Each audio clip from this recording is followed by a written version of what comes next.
morning and welcome to Mosaic. We have been working our way through Genesis. We started with 1 through 11, and then we made our way into the life of Abraham. And this morning, we're going to almost finish probably that, and then we'll pick it up next time and kind of clean up the loose ends. And I think we were talking earlier, it came up about cremation. I'm going to make a quick comment, but I think actually next week I'll probably deal with that a little bit more, because next week I think is when we'll actually deal with Abraham's death, and so that might be a good opportunity to talk about that at that point. So, so this is we're going to actually try to make it through 2 full chapters today. One thing that's interesting, I just noticed I didn't change the scripture thing. It's not all 20 verses, but chapter 23 has 20 verses. I just want to point this out up front, and maybe I find this interesting. This is the death and burial of Sarah in chapter 23. The next chapter, chapter 24, is when they go to get Rebekah for Isaac. It's 67 verses long. I'm pretty sure that's the longest chapter in Genesis thus far, and maybe in the book of Genesis. I didn't go through and check all 50 chapters, but an incredibly long chapter, tons of detail, and it's getting a wife for Isaac. You know what I mean? That ought to be a minor part of the story. And for God's economy, it's not. He spends a lot of ink on that. So I just think that's interesting. It's like saying suffering is dealt with in the book of Job, and it's 42 chapters long. That just the number of chapters indicates, well, that sounds like suffering, yeah. Suffering just goes on and on and on and on and on and on, and then it starts, and then it goes on and on and on, right? That's the book of Job. It just goes on, and I'm kind of bringing that thought over to this a little bit, I guess. So anyway, let's read these first 6 verses, and then we'll kind of walk our way through them. If somebody would do that for us. I can do it while we stand up. Okay. Sarah lived 127 years. These were the years of the life of Sarah. And Sarah died at Kiriath Arba, that is Hebron, in the land of Canaan. And Abraham went in to mourn for Sarah and to weep for her.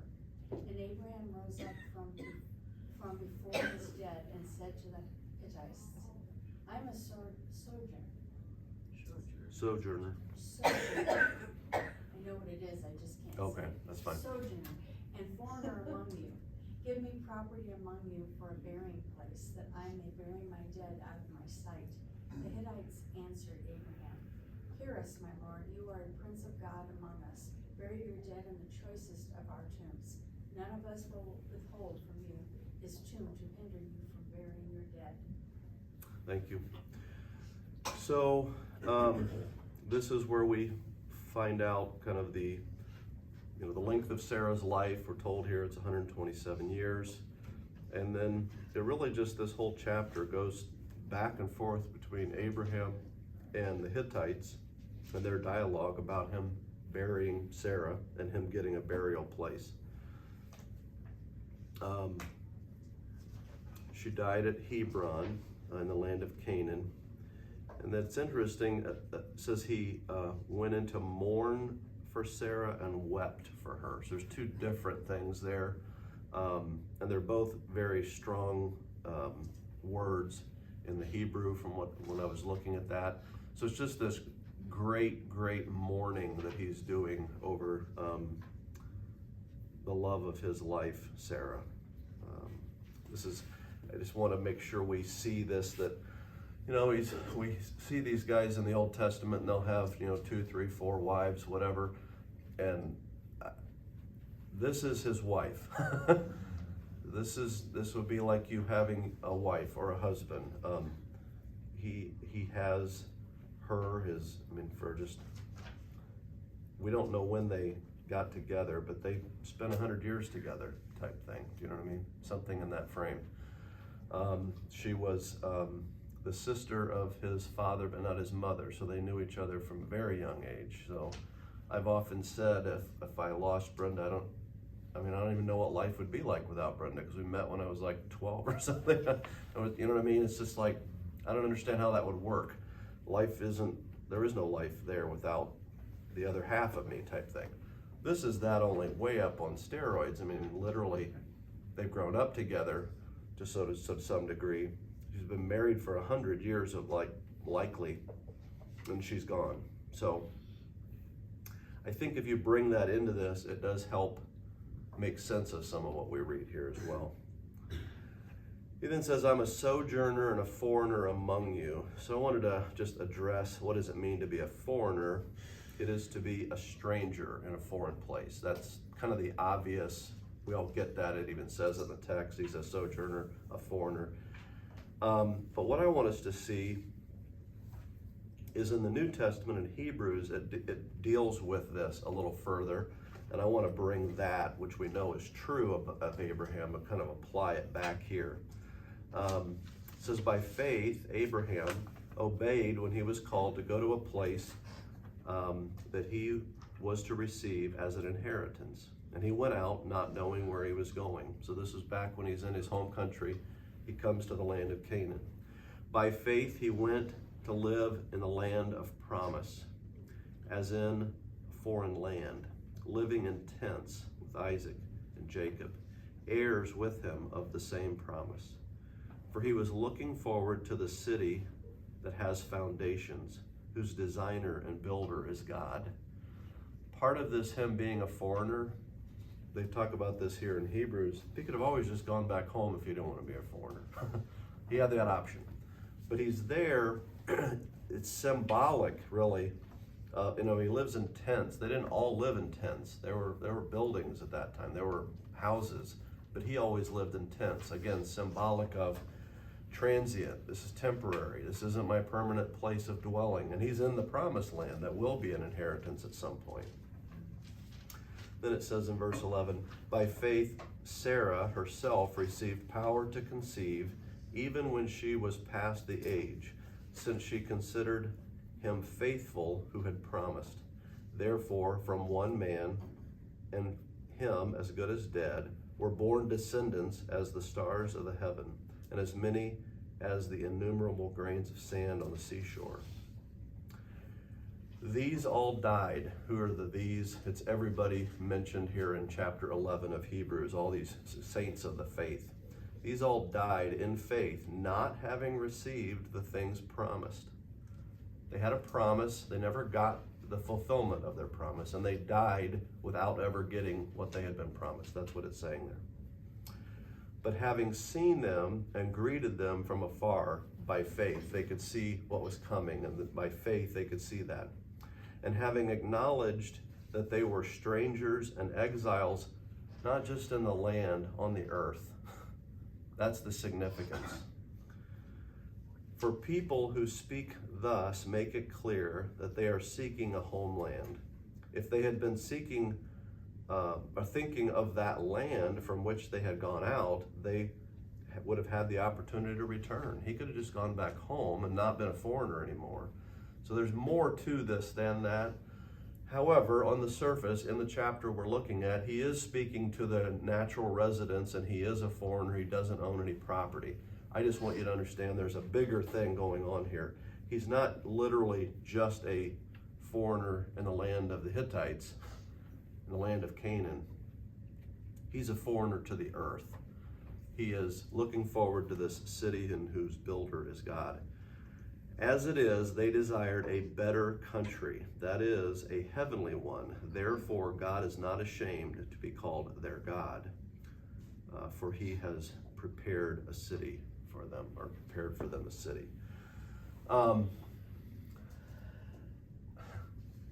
You've heard the expression, you only live once, right? And it's like, go get all you can get, right? You only live once. Christianity is literally the opposite of that. You spend your entire life, if you're doing it right, not worrying about now, but preparing for there. And you can only get it through faith. That's what makes this absolutely foolish. You know what I mean? If we're not right as Paul said, we're the most to be pitied. Why? Because we've spent the entire life on something that has no meaning. If we're right, then doing like the things we see Abraham do, living in a foreign land, always having to live in a tent, all of that all makes sense. All these people mentioned in Hebrews 11, that some of them literally died being sawn in half, and all these things that are mentioned there in Hebrews 11, that all makes sense because this is just the preparation for where they're headed, the real life that they're really looking forward to. So it is to be a stranger in a foreign place. And then I just pulled a couple quotes, but they're not specifically quotes. I sort of edited it all together, the key parts of that passage there in Hebrews 11. He is looking forward to the city that has foundations, whose designer and builder is God. He is seeking a homeland. He desires a better country, that is, a heavenly one. So this has both meanings in this passage. I just think that's important that we see it that way. And then to be reminded, as should we. I'm not a foreigner in America, but I am a foreigner, and I need to live like a foreigner. So what would that look like, to live like a foreigner here, now? Well, it would mean that caring about what's happening in our culture is important, because we have kids and grandkids that are going to be spending a long time in it after we're not here. But the primary motivation of our life isn't who gets elected, or, you know what I mean? It's more about eternity, things of that nature. That's our primary focus. Do we have to worry about these other things? Sure, but they're not primary in our life. And I think there are times when we probably do get that backwards, at least I have in much of my life. Did I have a comment or thought? Okay, go ahead. Trying to find something that places that in today's thinking, whatever. Yeah. Carrie McDonald, a missionary, was in Iraq after, I think around 06 or 07, somewhere along there. And they delivered medical supplies from one place to another, and on the way back, they wanted to hurry up and get back so that we can get caught in traffic. And as they were tied up in traffic, guys on both sides showed up with machine guns and just started spraying the car, killed 4. She survived with 22 bullet wounds. Yeah. Woke up 8 days later in Dallas, Texas, and her dad's sitting there, and she looks over at him and says, "Well, how about Brian?" I believe that was her husband's name. And he said, "I'm sorry, he didn't make it." And she responded with, "We've got to quit thinking about this world as our home." If we can think that way, the trials we go through are going to be taken care of by the Lord. Yeah. Whoever did the talk that he's reciting that from went on to give us the other side of the story, so to speak. The 4 in heaven dancing around. Right. Loving the fact that they're in heaven with their Lord. And then they look around and, oh, shoot, Carrie didn't make it. Yeah. That's the right perspective. Chris, can I tell you, my mom, back in January, she was in the hospital some in December, and we had to take her back in January, and she's in the emergency room, and she was in tachycardia, and the nurse, she had a do not resuscitate order, and the nurse said, your heart is out of rhythm, if it stops, we need to shock you to keep you alive, but you have a DNR. And Mom said, "Do you mean if my heart stops, then I get to go see Jesus?" And she said, the nurse kind of laughed, and she said, "Yes, if we don't shock you, you will die." And Mom goes, "Well, don't you dare shock me." It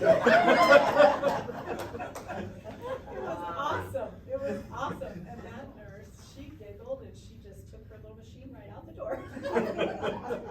So that to me is, in That's that there. moment of decision, that is being absolutely a sojourner, so. Yeah. Don't you dare. I don't put a lot of stock in dreams and stuff like that, but I had something 6 months ago that's weird. Dreams are really weird. and I was in an airplane, like a small Cessna with like one other person, and we're flying, and we know we're coming down. It's not working, the engine's off, and you can see the ground, and we're nose diving in, there's no surviving this. And I'm like braced and said, "See you in a second, Lord." In this calmest tone, and then we hit, and I just started walking. I didn't die somehow, and then I woke up. But I thought, okay, I think that's like my subconscious honest answer to death. You know what I'm saying? There was no like panic, there was no like, the gut wrenching thing you feel when you're falling, nothing like that. It was just, okay, see you in a minute. I don't know, it was weird, but because you don't know how you're going to react to that is my point, you know what I mean? We all want to think that's how we'll do it, but anyway, I don't know that that's how I'll do it if there's a guy with a gun, but Come back and tell us, right? yeah, exactly. Yeah. So, go ahead. I think for me, I know other people, when you are truly walking in His faith, I'm not afraid to die. Yeah. I'm not. Yeah. I really am not. I have no worries in that. Not that I'm gonna go out and kill myself. I understand. Or live recklessly and try to pull an evil thing, over the mountains. But I'm just, I just think when you're walking in your faith, truly walking in your faith, you're not afraid to die. Yeah. So he says here, "I am a sojourner and a foreigner among you. Give me property among you for a burying place." This is not him asking for a gift. So to be clear, he's gonna offer to buy it. We're not Middle Eastern Bedouins, right? But this is the bargaining method, okay? It goes back and forth multiple times. You'll see it unfold. It's a very, just clever way of doing these transactions. It's just kind of interesting. So he starts by saying, "Give me a property as a burial place." This is an interesting line, "that I may bury my dead out of my sight." Like, I want to be done with this. I never really thought about it before. I think it's a great grace that the Lord gives us, that bodies decay and you cannot be around them quickly. That's a good thing, because we wouldn't let them go. I was talking to a friend his friend had lost his wife, and he was just kind of telling me some of the conversations they were having. This was in the weeks and months after her death, and just the excruciating torment that this guy was going through, having his wife gone, and he would literally have walked through walls of fire to get to her. But he can't. You can't. It becomes very bad, very fast. We got to get rid of this body. So there's part of that helps us kind of move forward, because if not, we just stand there and hold them. We just can't let them go, But you can't hold on very long, or it gets really ugly and nasty, and there's worms. You know what I mean? You've got to get them out of the sight. And I think that's a grace on the part of the Lord, that the decay begins very quick, so that we are forced to do what we wouldn't want to do otherwise, and therefore move forward. I just think that's an interesting observation here. So let's look at this next one. If somebody will read this screen.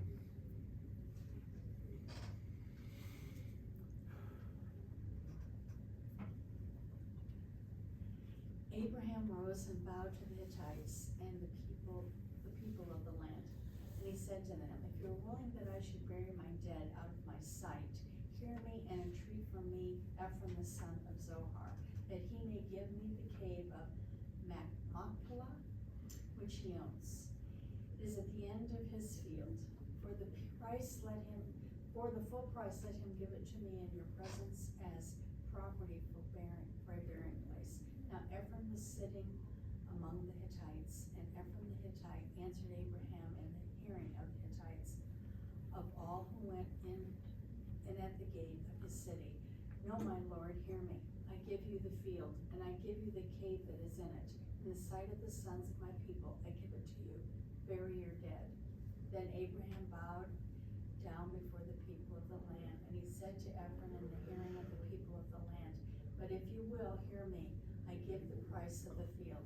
Accept it from me, that I may bury my dead." So the first thing on this is just him kind of going through and making his formal request. And here he does talk about paying the full price. He's not looking for a gift of land. In fact, it's imperative to him that he purchases the land in fact. And when you first read it, you're like, so he's just wanting a free piece of land. No, and then they offer him a free piece of land, and he's like, no, I'm not doing that. I'm buying this. And there's this back and forth exchange of making sure that he actually pays for the land. So that's my question. Why is it so important that he pays for the land? Why is that a big deal to Abraham? Why is he doing that? I mean, they're saying, no, really, you can have this. Some of that, I think, is probably negotiating, style of the day, and there's probably some of that going on there. He's there, I want you to see this, he's there in the hearing of the Hittites, of all who went in and out of the gates of the city. Think city council meeting. I mean, this is a formal thing. That's where they did all this major thing, is at the gates of the city. So he's saying that in front of everyone. No, you can have that. I give you the field and the cave, you can just have it. So he has officially, in front of everyone, offered to give this land. But Abraham is saying, no, I'm going to buy this. I'll give you the full price. Ephraim answered Abraham, my Lord, listen to me, a piece of land worth 400 shekels of silver. What is that between me and you? Bury your dead. Again, negotiating style of that culture would be this. I'll pay you. No, you can have it. No, let me pay you. Okay, but I mean, like, think of a car. What's a $5,000 car among friends? Now you know what I think it's worth, right? And now you can say, okay, well, here's your $5,000, and you can pay me. So that's what he's doing. He's essentially declaring the value of the land as what he feels like it legitimately is worth in front of everyone, and saying, that's no big deal between you and I. We're friends. This is no big deal. You can just keep the land. You don't owe me the money. But really what he's doing is saying, here's what I want for the land. It's a style of negotiating that we're fairly unaccustomed to here. Abraham listened to Ephraim, and Abraham weighed out for Ephraim the silver that he had named in the hearing of the Hittites, 400 shekels of silver, according to the weight current among the merchants. So there's another thing, like, I remember, over time, you could say, well, this 400 shekels of silver was really only so we write, no. What they're saying is, in the current market, the way it is right there, the way it's current among the merchants of the day, he said 400 pieces, he paid 400 pieces, this is a completely legitimate deal. There's no, maybe he paid in a different shekel, or, because you'll hear about these different values of things, or a talent means this in this language and this in that language. They've cleared all that up here by stating it that way. He paid the legitimate price that was asked for. So I come back to that question, and I say that because I want you to see this. It's out of our passage. It's in 2 Samuel. This isn't the same, but I think there's a similarity here that's important to see. I have no idea how to pronounce this guy's name. And some guy named A something said, why has my lord the king come to his servant? So this guy, he's standing there on a threshing floor, and he sees King David coming, and he asks him, why are you here? Well, David had been told by God through someone that he was to build an altar on this threshing floor and offer an offering, and that way there was a plague in the land and it would be abated. So that's what David's there to do, is to get this threshing floor and build an altar. So David says, to buy the threshing floor from you in order to build an altar to the Lord, that the plague may be averted from the people. Then this gentleman says to David, let my lord the king take and offer up what seems good to him. Here are the oxen for the burnt offering, and the threshing sleds, and the yoke of the oxen for the wood. He's like, you can't not only have the threshing floor, I'm gonna give you the oxen and the wood for the fire. Just burn it all. I mean, this is, you're the king, I'm the servant, I'll give you everything. So this is magnanimous on the part of this gentleman. That's kind of what you see going back and forth with Abraham and this other guy, right? No, you're my friend. You're not, I'm not gonna charge you because your wife died. You can just have this. So what I want you to see is the response. 24, but the king said to this gentleman, no, but I will buy it from you for a price. I will not offer burnt offerings to the Lord, my God, that cost me nothing. Part of his worship of God involves cost to him. It's not a direct correlation. He's not worshiping Sarah, but there's a piece of this, that this purchase is an important part of him honoring Sarah. I think that sometimes we miss that when we talk about, I, as you guys may or may not know, I do life insurance, and I do a specific kind that helps pay for funerals and stuff. And I get people all the time, I just don't want to leave that burden to my kids, and that's a noble thing. And every once in a while they'll say, well, they always say, don't worry about it, we'll take care of it. And I'm like, that is such an awesome problem. I love the fact that you guys love each other and you're fighting over it. You know, you love them enough not to leave them a burden because you know that'll be hard on them. And they love you so much they don't want you to worry about it, so don't worry, we'll pay for that. That's good, because I don't always run into that. Some of the kids are like, well, that's not enough, you gotta get some more. You know, it's like, good night. Let me help you cancel that. Which I have done that before, but not surreptitiously. I mean, anyway, I don't want to set myself up for some lawsuit to think people that I canceled people's policies or something. My point is it less expensive to do this than this? Yes. When that person dies, should we be wasteful? No, we should not be wasteful. But there is an element of this where part of that grieving process is the way we choose to honor that person. And if I can get by saving a nickel 98 over here, as a friend of mine, he uses that expression, a nickel 98. We're just being misers about it, and we're going to save this money. I don't know that's good. I mean, we shouldn't be profligate with our money and just throw it away, but I don't think a good and honoring funeral is a waste of money, I guess is the point I'm trying to get to. And that's part of what he's doing here. I think this is part of him honoring her. Let's go back to this and I'll show you this, the rest of this passage. So the field of Ephraim, in, however you say that, which was in the east of Mamre, the field with the cave that was in it, and the trees that were in the field, throughout the whole area, was made over to Abraham as a possession in the presence of the Hittites for all who went in and out of the gate of the city. So this is a very formal, this is official, this isn't two guys sitting at a kitchen table somewhere.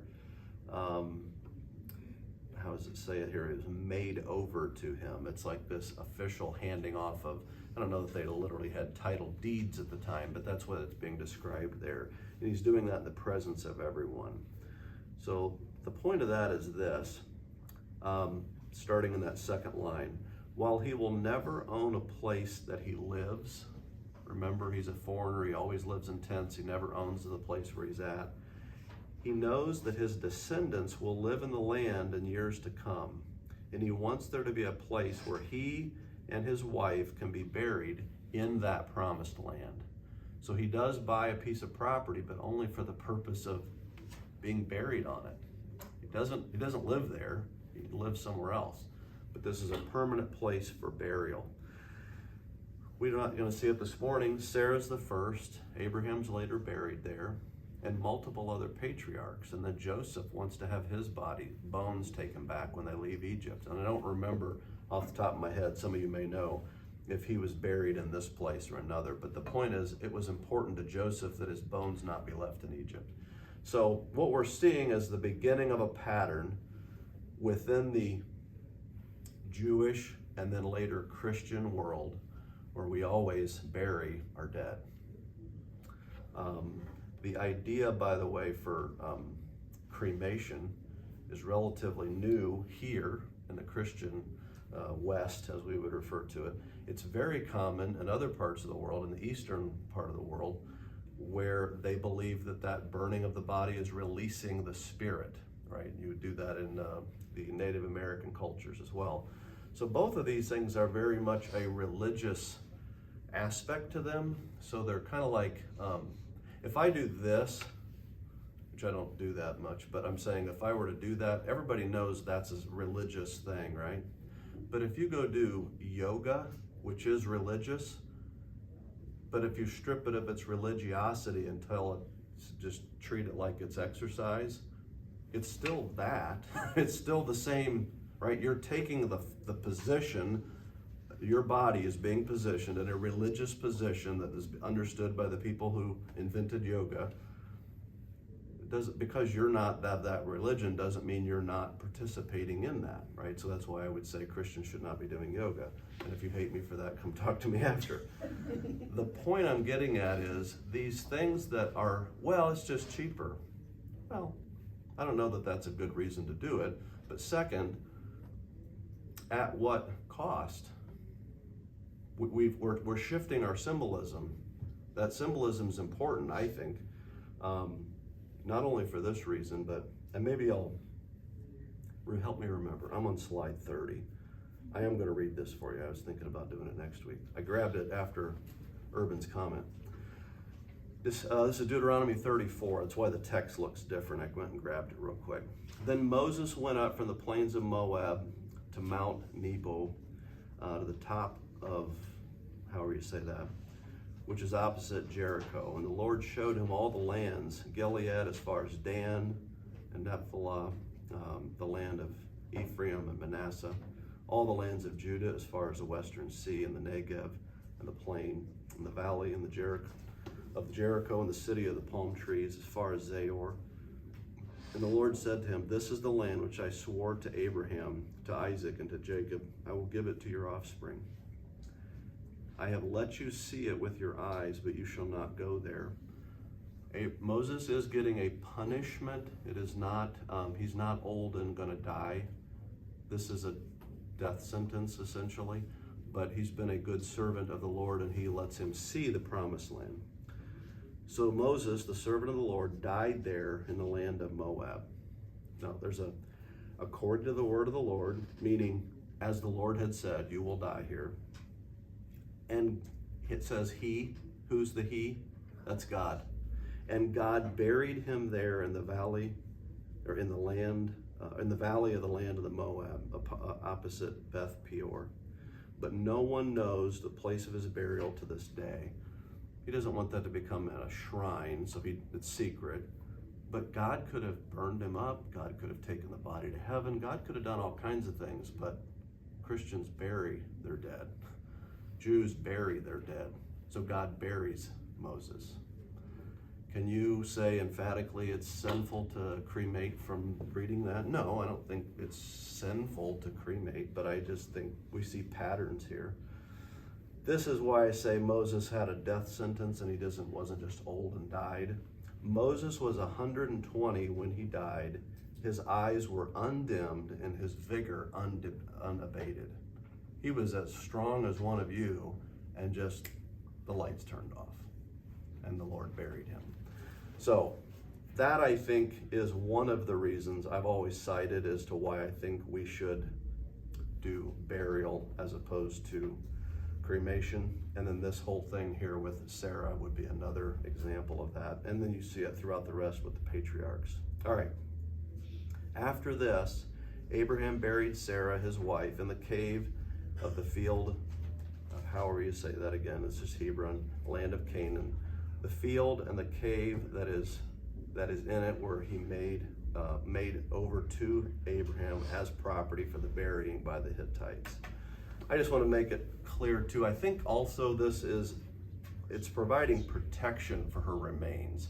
What do I mean by that? I mean, if you don't own it, anything can happen. But if it's yours, and they want to put a strip mall in there, you can say no. Do you know what I mean? They're not worried about strip malls at the time, but you get my point. No, you're not building anything there. I own that. But if he doesn't own that, they can, well, we're gonna build a city. We're moving this. So by having ownership, it's providing a layer of protection for her remains. I think that is an element of what's going on here as well. All right. We got chapter 24. I think we can maybe make it. All right. We're going to move through this one maybe a little bit more quickly. I'll stop making rabbit trails. Somebody else want to read first 6 verses? Now Abraham was old, well advanced in years, and the Lord had blessed Abraham in all things. And Abraham said to his servant, the oldest of his household, who had charge of all that he had, put your hand under my thigh, that I may make you swear by the Lord, the God of heaven and God of earth, that you will not take a wife for my son from the daughters of the Canaanites. Yep, Canaanites. Among whom I dwell, but will go to my country and to my kindred, and take a wife for my son Isaac. The servant said to him, perhaps the woman may not be willing to follow me to this land, lest I then take your son back to the land from which you came. Abraham said to him, see it, that you do not take my son back there. So first thing I just want to draw your attention to, I'm going to make you swear by the Lord, the God of heaven and earth, that you will not take a wife for my son from the daughters of the Canaanites among whom I dwell. So Abraham's nearing the end of his life. This is a major concern of his. He wants to make sure this does not happen. He makes this gentleman, it's his chief servant. We know from, we talked about it some last week, Eleazar is his name. So my question is, why is it so important that Isaac not marry a Canaanite? And one of the kind of obvious things would be, well, they're a wicked and idolatrous people. They're not followers of God. That's bad. Didn't do that. They are descendants of Canaan, which is the one that was cursed by Noah, the son of Ham. So there's that, but I think we may see some other things as we go through here. So let's go ahead and go to the next section. Go ahead, somebody. The Lord, the God of heaven, who took me from my father's house and from the land of my kindred, who spoke to me and swore to me, to your offspring I will give this land. He will send his angel before you, and you shall take a wife to my son from there. But if the woman is not willing to follow you, then you'll be free from this oath of mine. Only you must not take my son back there. So the servant put his hand under the thigh of Abraham, his master, and swore to him according to this matter. Then the servant took 10 of his master's camels and departed, taking all sorts of choice gifts from his master, and rose and went to Mesopotamia, to the city of Nahor. And he made the camels kneel down outside the city by the well of water at the time of evening, the time women go out to draw water.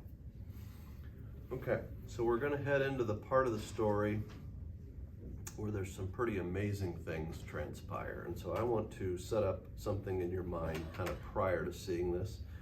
And I want us to think through this for a second is what's the difference between a miracle, and the providence of God? How are those two things different? And I'm just giving you these. We're not going to go to passages and find them, and I didn't look up these in like a dictionary. So these are my definitions. I think they're accurate. If you disagree, tell me. We'll talk about that. A miracle is an impossible event that can only happen with God's special intervention. That seems like an accurate description, right? So the virgin birth, clearly miracle, right? Creation, miracle. You can't generate, matter out of nothing. Changing water into wine, miracle. That can't happen unless God intervenes in a special way. So there are miracles that occur in the scripture, parting the Red Sea, things like that. Now, the providence of God is when things seem to be coincidentally working toward a specific outcome. We call that, when we're trying to figure out if this is a good idea or a bad idea, and we kind of start walking through the steps and see if the Lord open or closes doors, things like that. That's kind of how we talk about that.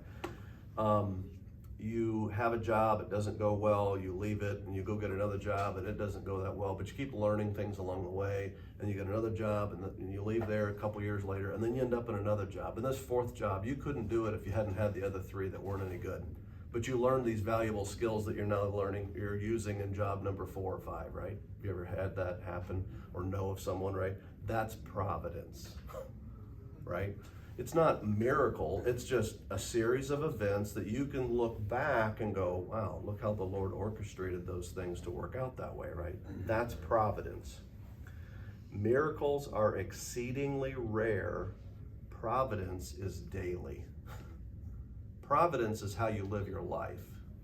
Miracles do not happen on a regular basis. So when you get a great parking place and your ankle is sore, that is not a miracle.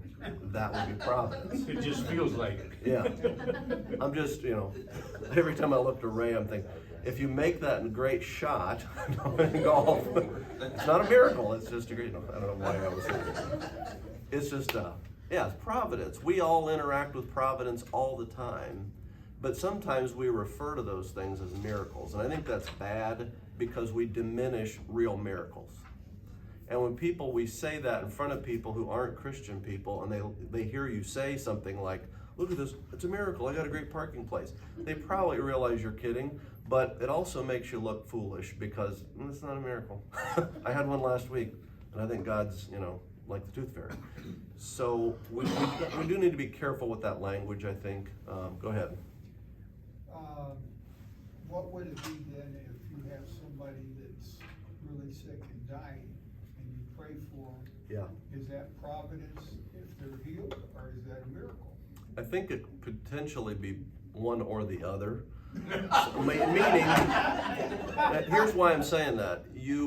There's a doctor who's like the #1 surgeon and whatever, happens to be in town and is able to do the surgery, and it works out well. That's providential.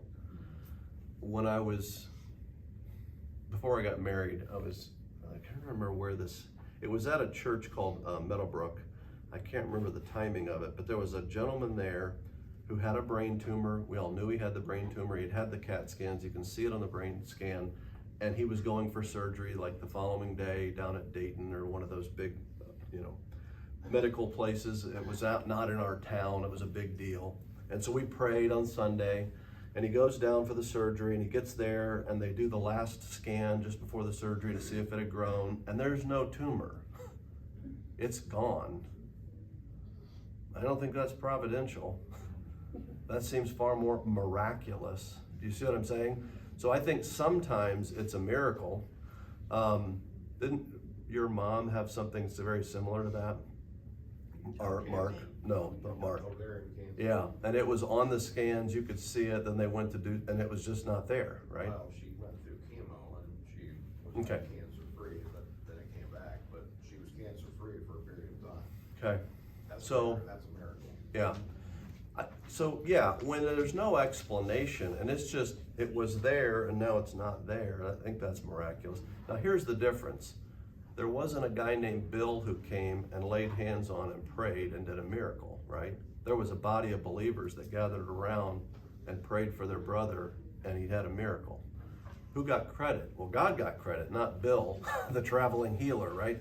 So that's the difference between now and the New Testament, when Peter would walk by and drop a handkerchief and people would pick it up and get healed, and Peter was like, whoa, he's the guy. Why? Because they need to validate Peter's authenticity. So my point is, I think miracles of healing still happen, but I don't think they're ever going to be associated with a person.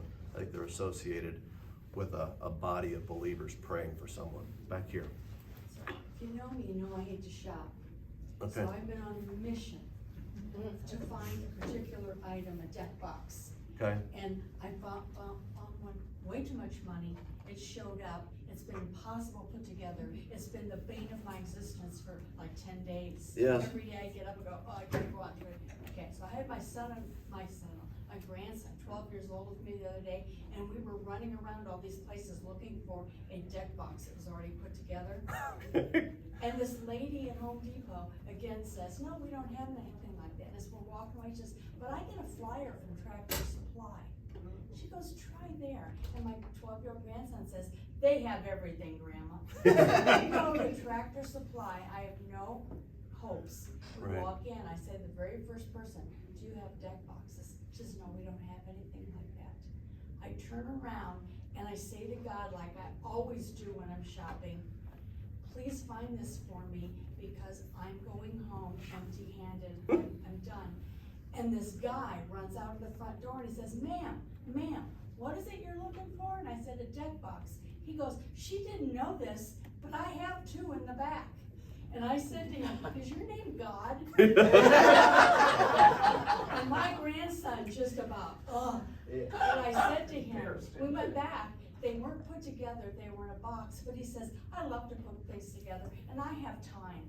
He says, I'll put it together, come back in an hour. I'll put them both together. If you want them both, you can have whichever one you want. It was the exact size, and I said, how much? Half the price that I paid for the thing I had at home.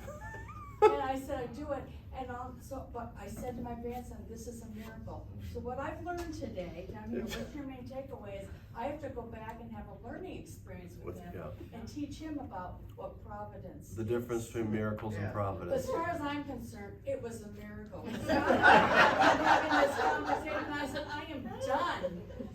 That's funny. Ma'am. That's good, thank you for sharing that. Just so we can go back a few, do we know how long Sarah and Abraham were married We're not told when they got married, but they were together? together. I mean, he would have been her older brother, we think. I guess we're not exactly sure who was older, but, well, we do know. Yeah, he was the older brother. So he was 10 when she was born, because it was 10 years difference. And then when they got married, we're not told.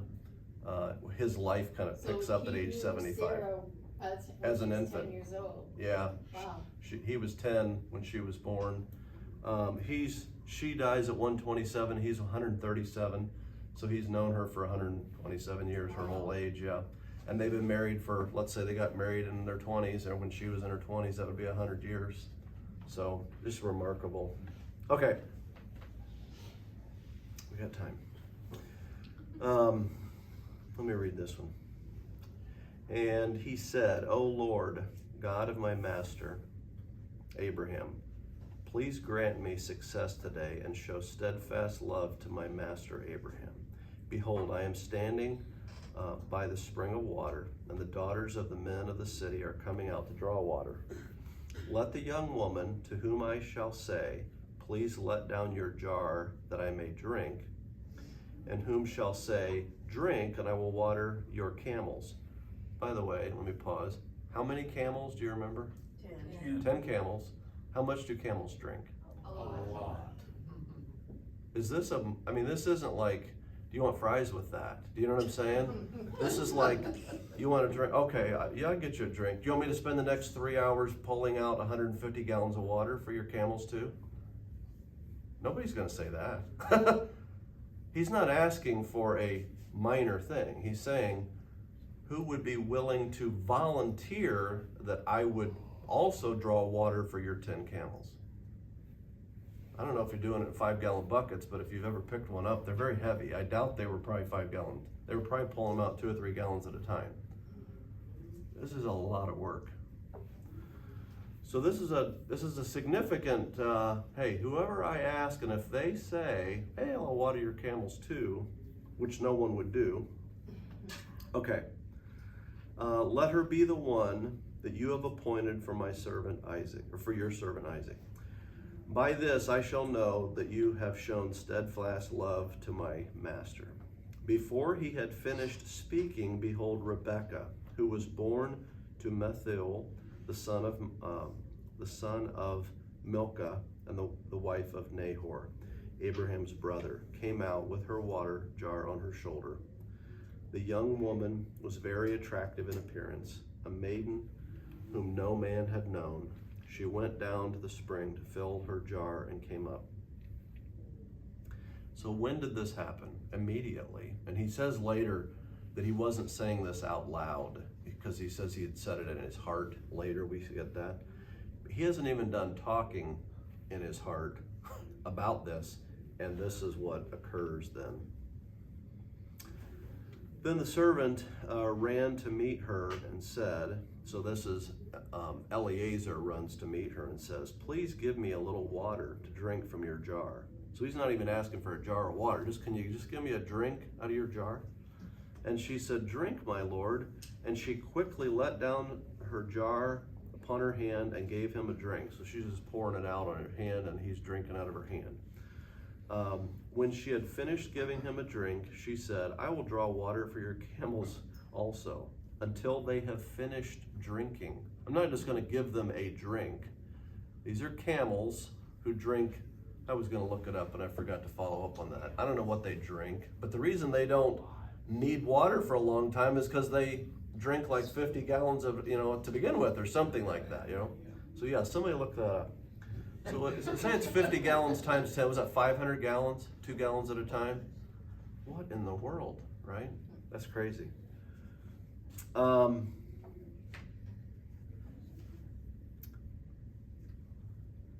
see. Until they have finished drinking. She said, I will draw water for your camels until they have finished drinking. So she quickly emptied her jar into the trough and ran again to the well to draw water, and she drew for all his camels.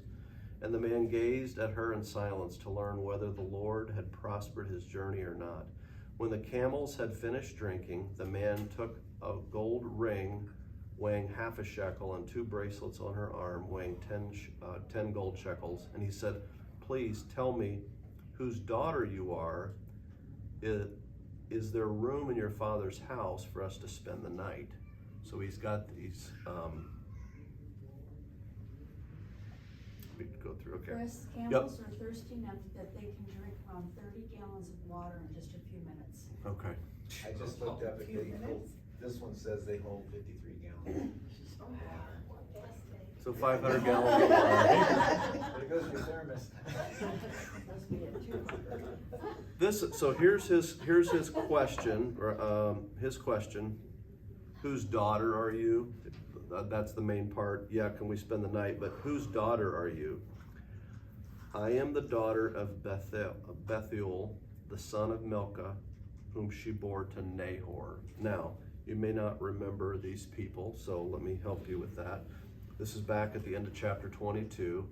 After he had gone to offer Isaac, it says, now after these things, it was told to Abraham, behold, Milcah also has borne children to your brother Nahor. This is his actual brother, and his wife Milcah.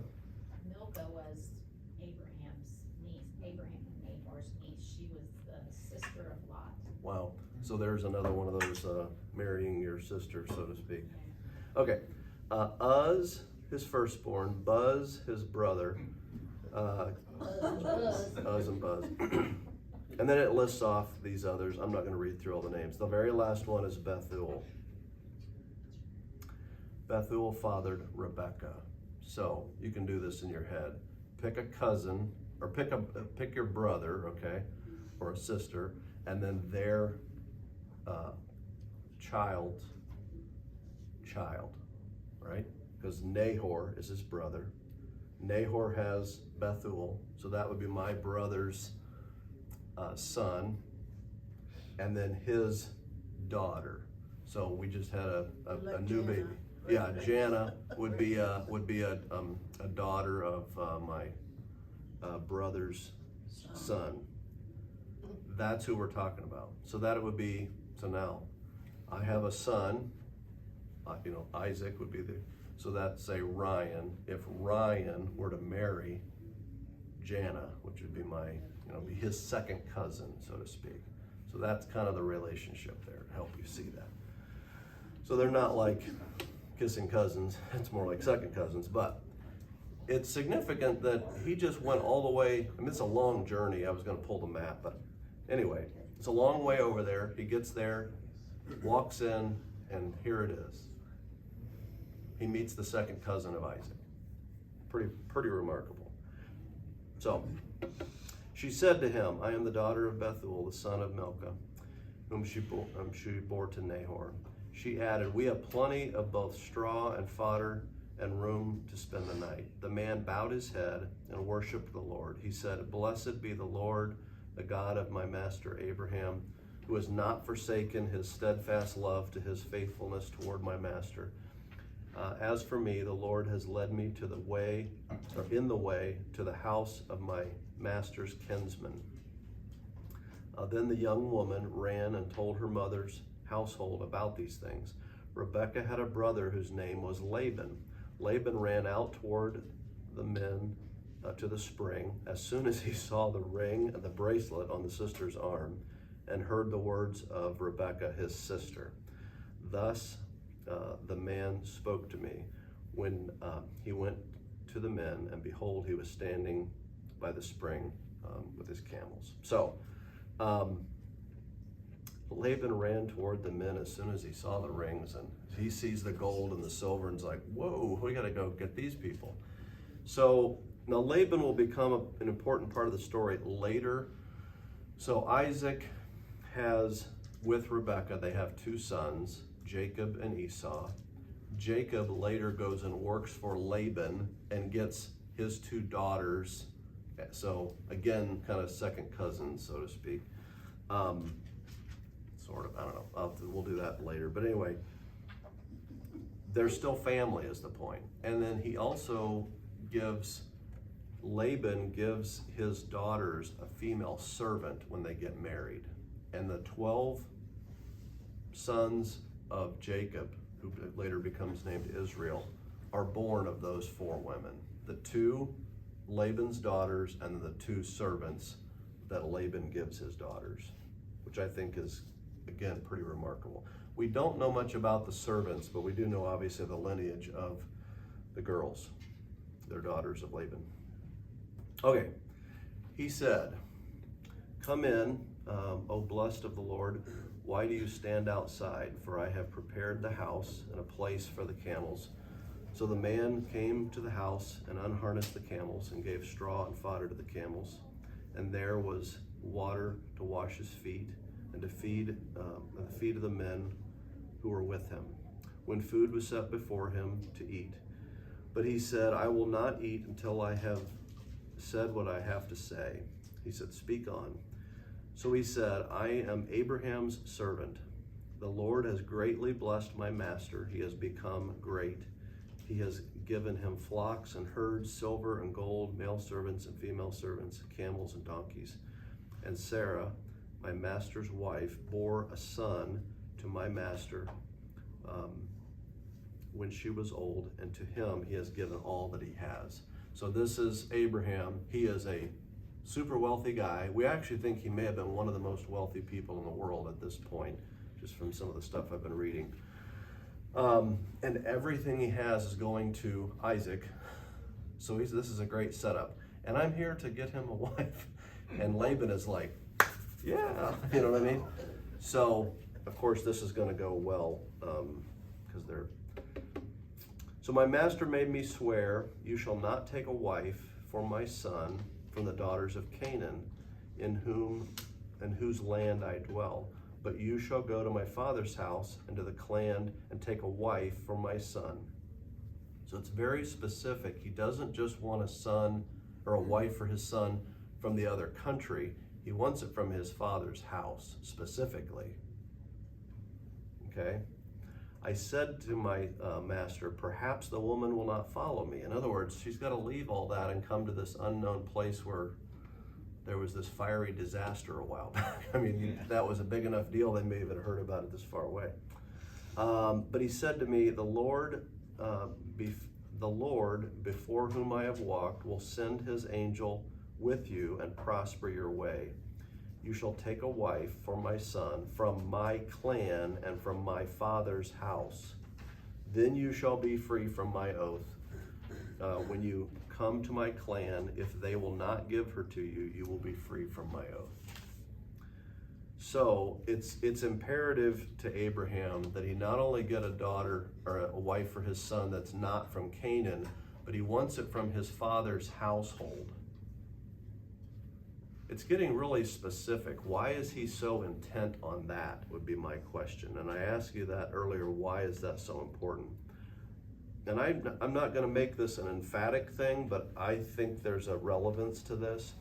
In Genesis 14, we've studied this. In the 14th year of Chedorlaomer, the kings who were with him came and defeated the Rephaim. The Rephaim, as you know, we've talked about this on several occasions now, are Nephilim. That's the plural version of Nephilim. The Nephilim are the offspring of these fallen angels that came and were with women.